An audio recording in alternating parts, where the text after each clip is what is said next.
বাসর ঘরে আমি আকাশকে সালাম করতে গেলেই সে লাথি মেরে মেঝেতে ফেলে দিল আমাকে। কপাল ফেটে ফিনকি দিয়ে রক্ত বের হতে লাগলো।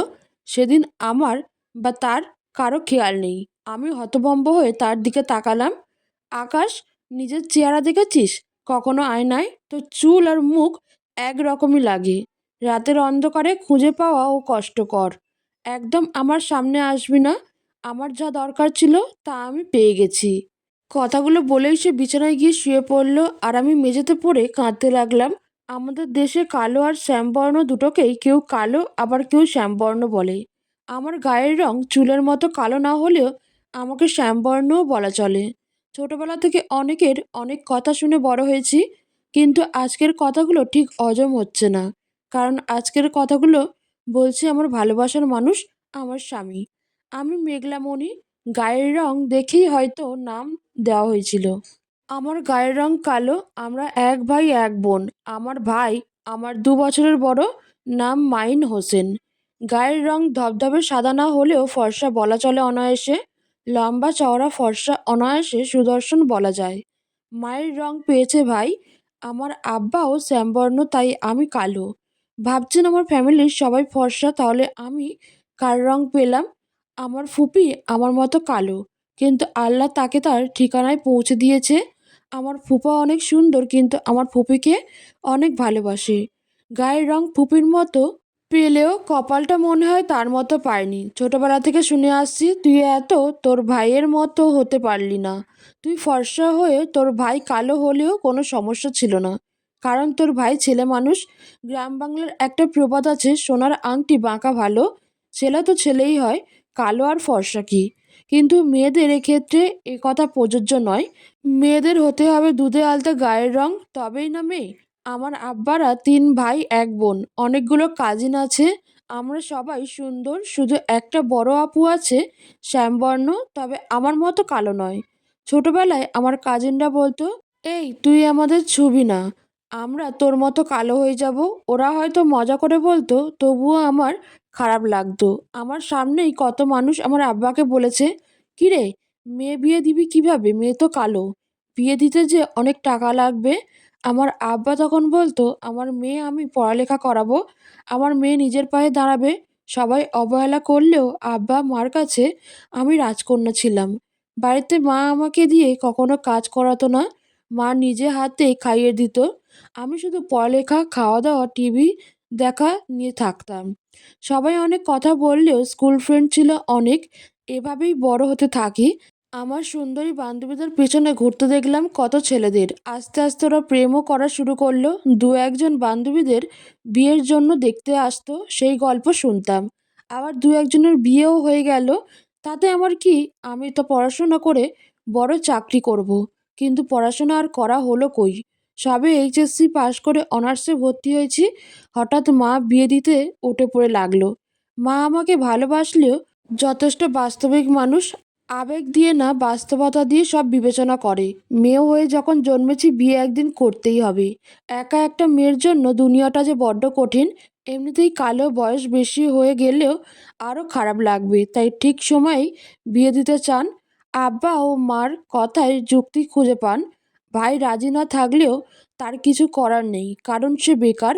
তার কথা কে শুনবে? অনেক ছেলে দেখা হলো, আমাদের ছেলে পছন্দ হলে আমাকে তাদের পছন্দ হয় না। আবার যারা বিয়ে করতে চায় তাদেরকে আব্বা মা পছন্দ করে না।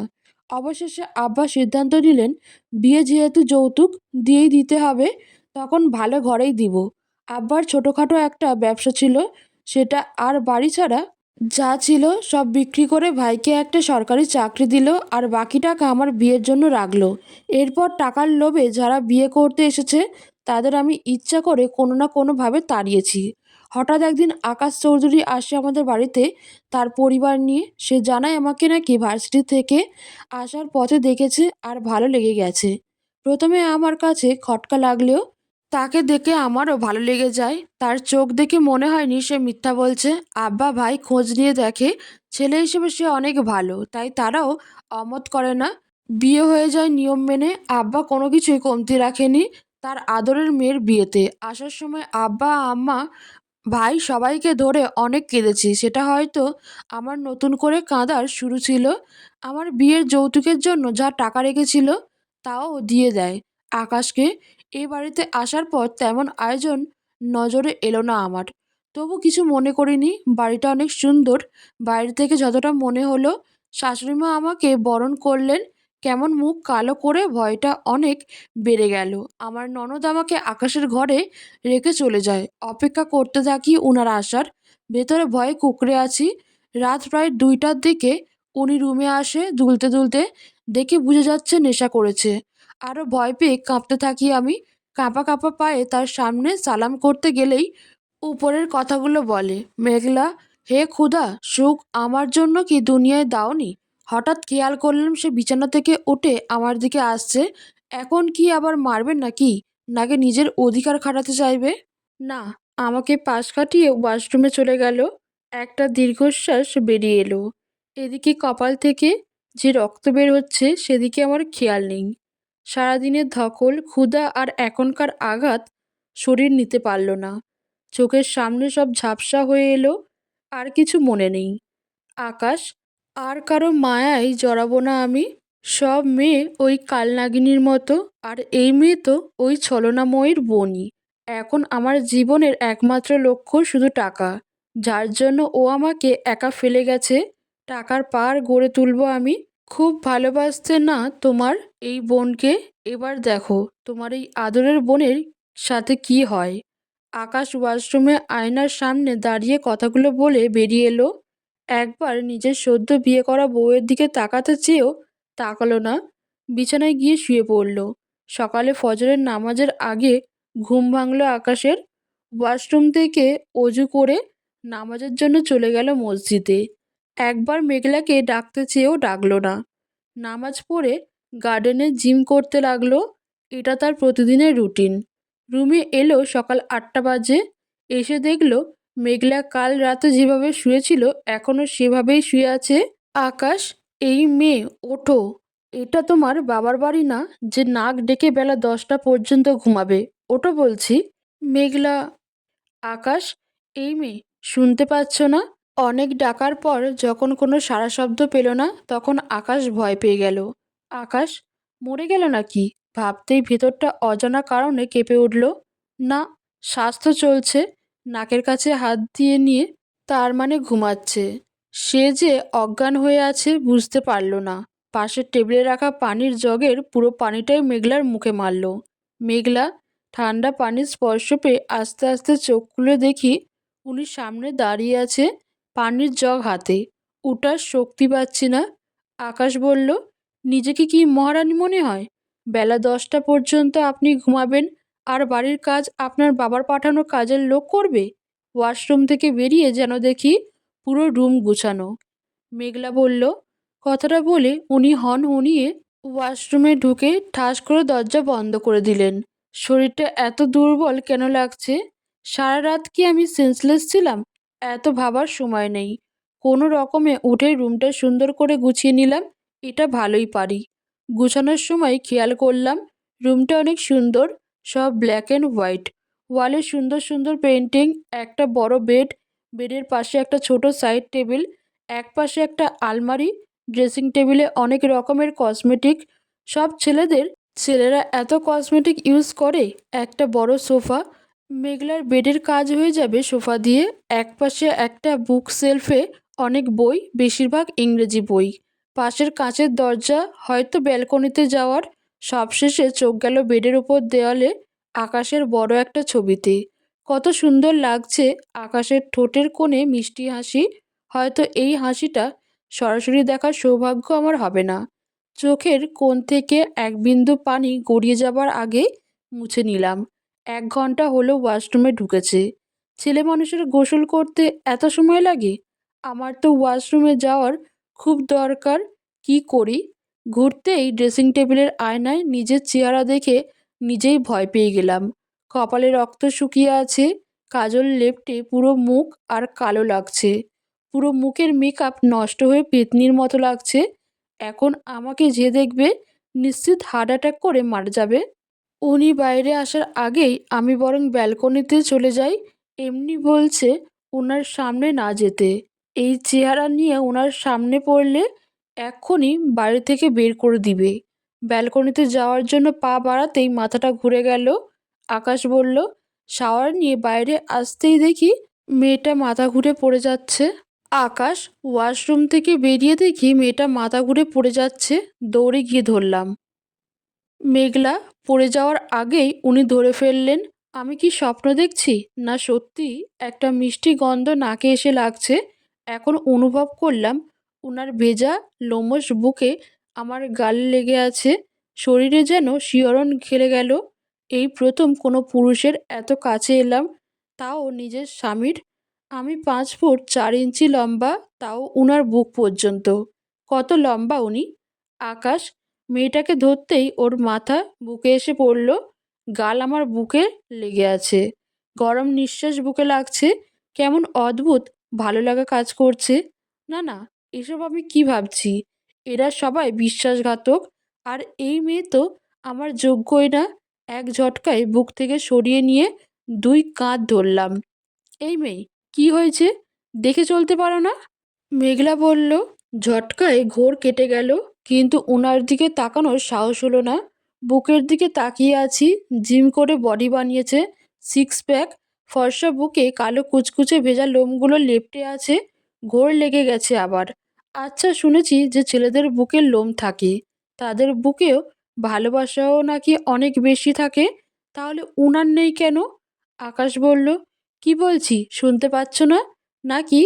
কথাও বলতে পারো না? কাঁধ ধরে ঝাঁকিয়ে বলে। মেঘলা এবার উনার মুখের দিকে তাকালাম। চুলগুলো কপালে পড়ে আছে, ফোঁটা ফোঁটা পানিও পড়ছে। অসম্ভব সুন্দর দুটি চোখ, হালকা নীল রঙের, বাঁশির মতো নাক, গোলাপি চিকন দুটো ঠোঁট নাড়িয়ে কথা বলছে। এক কথায় অসম্ভব সুন্দর, হলিউড হিরো। আমার দেখা সেরা সুন্দর একজন পুরুষ। ছেলেরা এত সুন্দর হয়, আমি সত্যি উনার যোগ্য না। এক বিন্দু পানি অজান্তেই গড়িয়ে পড়ল চোখ থেকে। আকাশ মেয়েটার চোখে পানি দেখে থমকে গেলাম। খেয়াল করলাম মুখের দিকে। কপালে রক্ত শুকিয়ে আছে, কাজল মেকআপ লেপটে বাজে লাগছে। মুখটা শুকিয়ে গেছে একদিনে।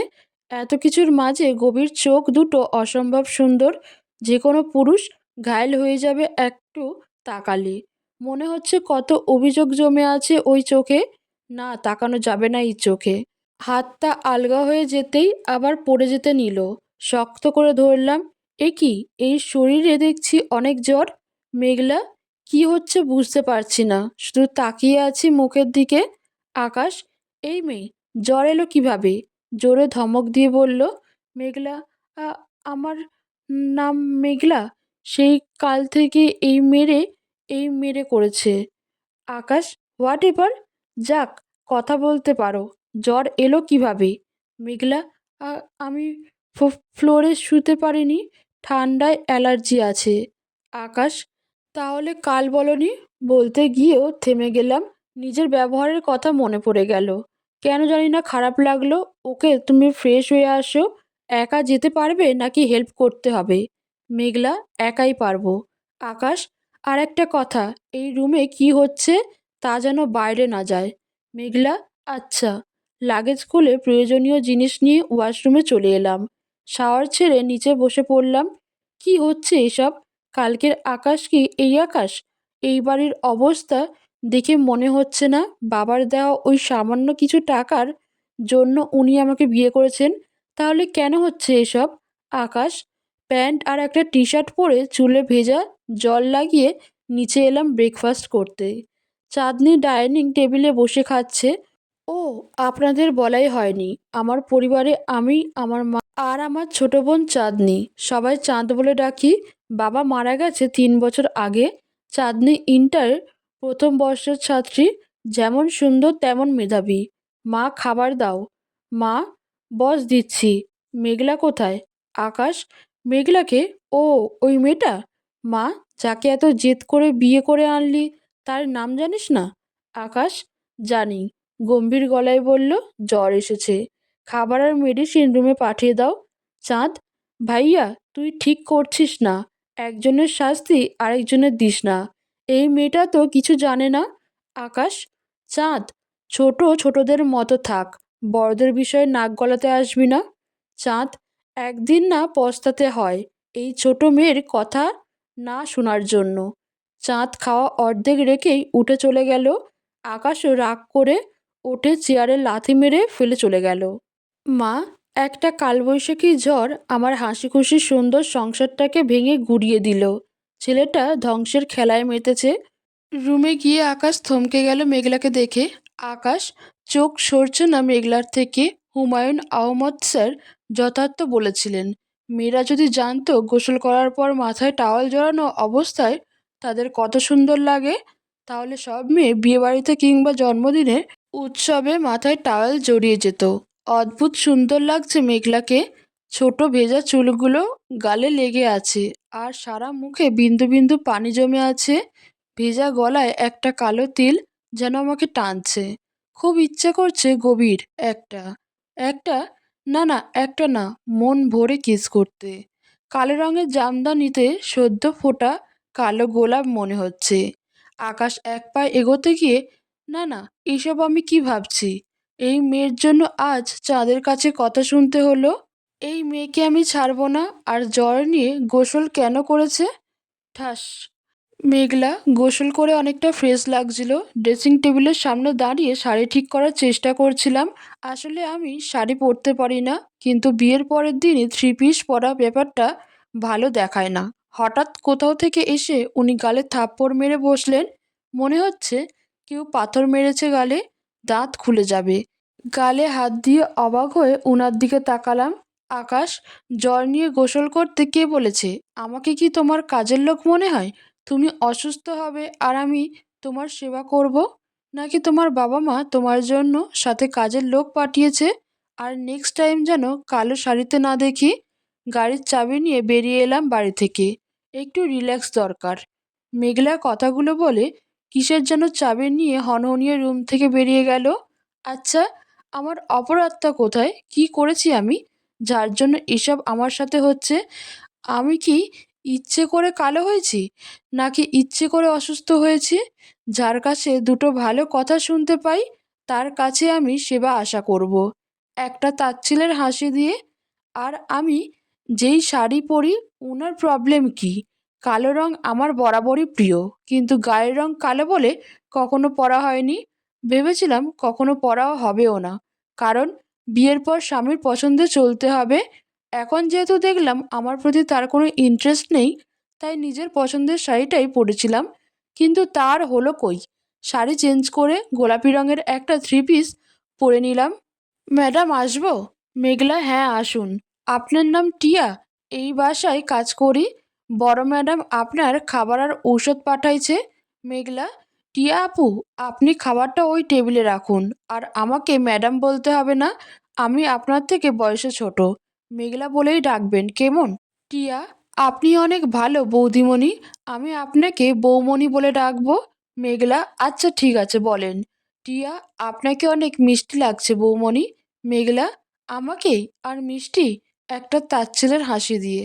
টিয়া, গায়ের রঙে সবসময় সৌন্দর্য প্রকাশ পায় না বৌমণি। আপনি যে কতটা মিষ্টি দেখতে, যে ভালো করে তাকাবে সেই বুঝতে পারবে। আর মানুষের আসল সৌন্দর্য চেহারা দেখে না, মন দেখে বোঝা যায়। মেঘলা, বাহ টিয়া আপু, আপনি তো খুব সুন্দর কথা বলতে পারেন। যাক, এই বাড়িতে কাউকে অন্তত পাওয়া গেল কথা বলার। টিয়া, কিন্তু বৌমণি, আপনার গালে দাগ কিসের? মেঘলা, কই কিছু না। আসলে আমার মেকআপ সহ্য হয় না, তাই অ্যালার্জি হয়ে গেছে। টিয়া, হায় রে বাঙালি নারী, এক রাত হয়েছে বিয়ের, এখনই স্বামীর সম্মান বাঁচাতে মিথ্যে বলছে।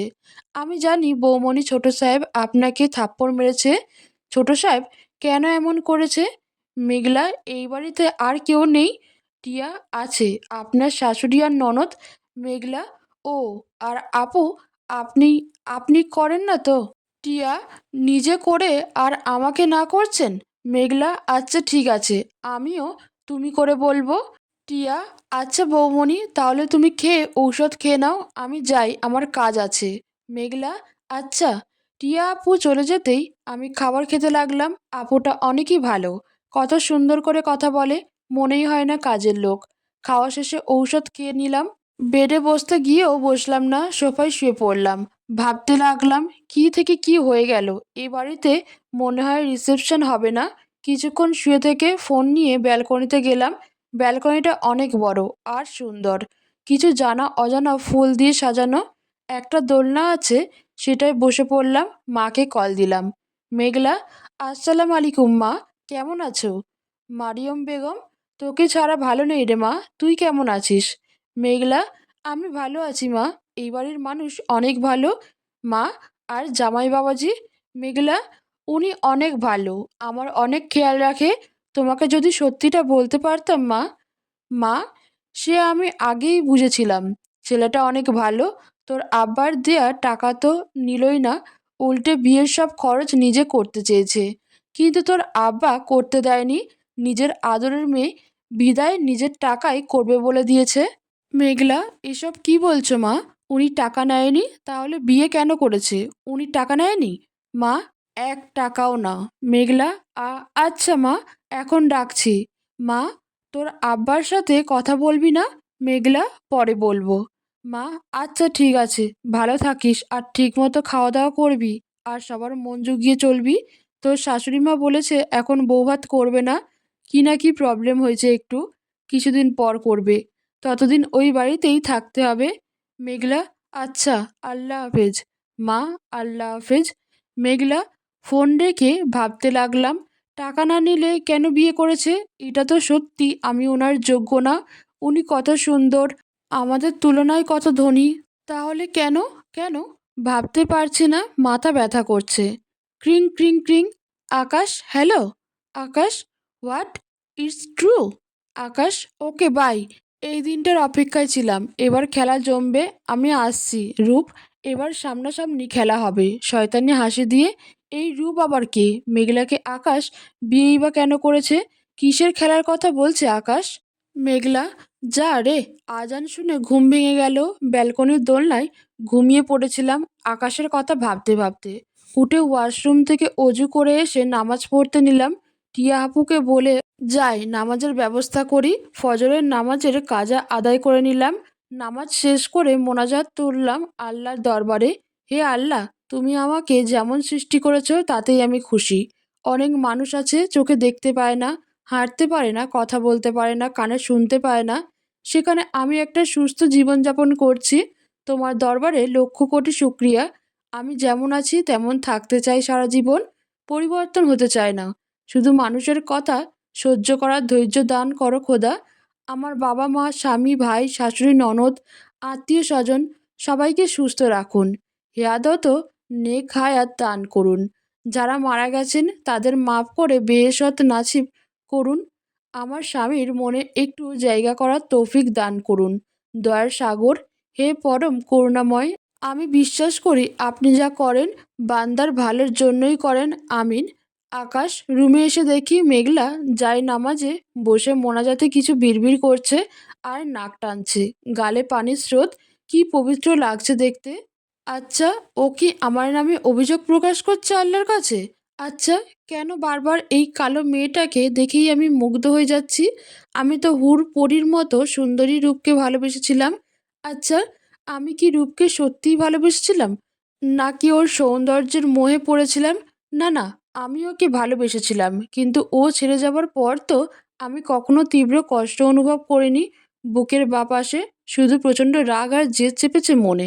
সেটা কি ভালোবাসা হারানোর কষ্টে, নাকি ইগোতে আঘাত করার অপরাধ বোধে? মেঘলা মোনাজাত শেষ করে জায়নামাজের ভাঁজ করতে করতে পিছনে ফিরতেই দেখি উনি দরজার সামনে দাঁড়িয়ে এদিকে তাকিয়ে আছে। উনার দৃষ্টি এদিকে থাকলেও মন এদিকে নেই, গভীর কোন ভাবনায় ডুবে আছে। ডাকবো? যদি রাগ করে? যেভাবে দাঁড়িয়ে আছে, না ডাকলে রুমের বাইরেও যেতে পারবো না। ডাকি, যা হবার হবে। বুকে ফুঁ দিয়ে, শুনছেন? এই যে শুনছেন? আকাশ, মেঘলার ডাকে ভাবনা থেকে বাইরে আসলাম। ওর দিকে একবার তাকিয়ে ওয়াশরুমের দিকে পা বাড়ালাম। মেঘলা, যা বাবা, কিছুই তো বলল না। আমি বরং নিচে যাই, কিছু তো চিনিও না। টিয়া, বৌমনি আসবো? মেঘলা, আসো। আমি কেবলই নিচে যেতে চাচ্ছিলাম, কিন্তু ভাবছিলাম কিছু তো চিনি না। টিয়া, আচ্ছা চলো বড় ম্যাডাম, লাঞ্চের জন্য ডাকছে। বিকেলে বরং তোমাকে বাড়ি ঘুরিয়ে দেখাবো, কেমন? মেঘলা, আচ্ছা। টিয়া আপুর সাথে নিচে চলে এলাম। আকাশ, ওয়াশরুমের আয়নার সামনে দাঁড়িয়ে আছি। কেন বারবার একই ভুল করছি আমি? না, না, আর কিছু ভাববো না। এই জীবনে শুধু একজনকেই ভালোবেসেছিলাম, যে আমাকে ভরা রেস্টুরেন্টে এত মানুষের সামনে অপমান করেছে। কথাটা মনে পড়তেই আকাশের চোখ মুখ শক্ত হয়ে গেল। যে সময়টাতে ওকে আমার সবচাইতে বেশি প্রয়োজন ছিল, সেই সময়েও ও আমাকে আঘাত করে চলে গেছে। আর এই মেয়ে তো তারই সবচাইতে আদরের বোন। সুযোগ পেলে এই মেয়েও বিশ্বাসঘাতকতা করবে না, তার কি নিশ্চয়তা আছে? আর কারো মায়ায় জড়াবো না আমি। এবার শুধু প্রতিশোধের পালা। রহস্যের হাসি দিয়ে, আর মেঘলা আমার কাছে শুধু প্রতিশোধ নেবার একটা মাধ্যম মাত্র। কাজ শেষে ছুঁড়ে ফেলবো রূপের সামনে। মেঘলার জীবন নষ্ট হওয়ার জন্য নিজেকে অপরাধী মনে করে তিলে তিলে শেষ হয়ে যাবে রূপ। হা হা হা হা। নিচে, মা, এখন কেমন লাগছে বৌমা? জ্বর কমেছে? মুখটা কালো করে জিজ্ঞেস করলেন। মেঘলা, এখন ভালো আছি। সকালে মেডিসিন নেবার পর আর জ্বর আসেনি। আমি কি আপনাকে মা বলে ডাকতে পারি? ভয়ে ভয়ে। মা, ওকে ডাকো। কি করব বলো? আমার রাজপুত্রের মতো ছেলের পাশে তোমার মতো কালো মেয়েকে যে মানতে পারছি না। ভেবেছিলাম একটা পরীর মতো পুত্রবধূ আনবো, কিন্তু ছেলে আমার একদম নিষেধ করে দিয়েছিল বিয়ে করতে। বলেছিল করবে না কোনোদিনও বিয়ে। তোমাকে করলেও বিয়েটা অন্তত করেছে, এটাই অনেক। আর তোমার তো কোনো দোষ নেই, চেষ্টা করব মেনে নিতে। টিয়া, কি ভাবছেন বড় ম্যাডাম? মা, কিছু না। আর তোকে কতবার বলেছি এই ম্যাডাম ফ্যাডাম ডাকবি না। এখন যা, চাঁদ আর আকাশকে ডেকে নিয়ে আয়। সকালবেলা ছেলে মেয়ে দুটো ভালো করে খেলো না। টিয়া, আচ্ছা মা। থুরি খালাম্মা। টিয়া চলে গেল। মা, শুনো বৌমা, তোমাকে কিছু কথা বলি। মেঘলা, জি বলুন। মা, এতক্ষণ হয়তো বুঝে গেছো আকাশ তোমাকে ভালোবেসে বিয়ে করেনি। কেন বিয়ে করেছে ওর থেকেই জানতে পারবে। কিন্তু তোমার কাছে একটা অনুরোধ, ছেলেটার মনে জায়গা করার চেষ্টা করো। একটু ভুল ধারণা পুষে রেখেছে মনের মধ্যে, সেটা দূর করার দায়িত্ব তোমার। মেঘলা, ছি মা, আপনি অনুরোধ কেন বলছেন? আদেশ করুন, আমি আপনার আদেশ পালন করার যথাসাধ্য চেষ্টা করব। মা, হুম। মুগ্ধ হয়ে তাকালাম মেয়েটার দিকে, কতটা নম্রভাষী। এখন বসো, খেতে দিচ্ছি। মেঘলা, উনারা আসুক। মা, আচ্ছা ঠিক আছে। চাঁদ, আমি এসে পড়েছি। এখন কেমন আছো ভাবি? মেঘলাকে জড়িয়ে ধরে, মেঘলা, জি ভালো। হঠাৎ করে এসে জড়িয়ে ধরায় চমকে গেছি। চাঁদ, প্লিজ ডোন্ট মাইন্ড ভাবি। একটা মিষ্টি হাসি দিয়ে, আমি একটু ফ্রি মাইন্ডের। সকালে তোমার রুমে যেতে চেয়েছিলাম, কিন্তু পরে ভাবলাম থাক, এখন ভাইয়া আছে, পরে দেখা করে নিব। মেঘলা, কেন, আপু আসতেন, আপনার ভাইয়া তো রুমে ছিল না। চাঁদ, ও মাই গড ভাবি, আমি তোমার ননদ, বয়সেও ছোট। তুমি কিনা আপু, আপনি এমন বলছো? মেঘলা, আসলে আমি মানে, চাঁদ, আর মানে বলতে হবে না ভাবি। আমি কিন্তু ওই ননদিনী রায়বাগিনী টাইপ ননদ হব না। তুমি আমাকে ছোট বোনের মতো দেখবে। চাঁদ ডাকবে আর তুমি করে কথা বলবে। মেঘলা, আচ্ছা ঠিক আছে। মা, এখনই সব শেষ করে ফেলবি নাকি কথা বন্ধ করে বস, খাবার দিচ্ছি। কী রে টিয়া, আকাশ কোথায়? টিয়া, আয়ত আছে। মা, আবার তোকে এত বছর ধরে কি শিখাইলাম? আয়ত আছে না আসছে? টিয়া, আসলে মাঝে মাঝে মুখ ফসকে বের হয়ে যায়। বোকার মতো হেসে। মেঘলা, চুপচাপ এদের কথা শুনছিলাম। তখনই চোখ গেল সিঁড়িতে। উনি নামছেন টি শার্টের হাতা ওঠাতে ওঠাতে। ধূসর রঙের একটা ফুল হাতা টি শার্ট পরে আর কালো ট্রাউজার। ওনাকে যেভাবেই দেখি সুন্দর লাগে। উনি চাঁদের পাশে চেয়ার টেনে বসতেই চোখ নামিয়ে নিলাম। আকাশ, মা খাবার দাও। মেঘলা, শাশুড়িমা সবাইকে খাবার দিয়ে নিজেও বসে পড়লেন। টুকিটাকি যা লাগবে টিয়া আপু এগিয়ে দেবে। সবাই খাচ্ছে, আমি খাবার নাড়াচাড়া করছি। আসলে খেতে ইচ্ছে করছে না। মা, বৌমা খাচ্ছে না কেন? মেঘলা, কই মা, খাচ্ছি তো। মা, আচ্ছা এটা নাও, তোমার জন্য ঝাল করে ভর্তা করেছি। জ্বর হলে কিছু স্বাদে লাগে না জানি, এটা দিয়ে খাও, ভালো লাগবে। মেঘলা, হুম। চোখে পানি টলমল করছে। কত ভালো মানুষ উনি, কতটা ভেবেছে আমার জন্য। বাসায় মাও এমন করতো, জ্বর হলে নিজে খাইয়েও দিত। উনারই বা কী দোষ? এমন রাজপুত্রের মতো ছেলের জন্য সব মা চাইবে পরীর মতো বউ আনতে। এমন ছেলের পাশে কোন মা আমার মতো কালো মেয়েকে হাসি মুখে মেনে নিবে?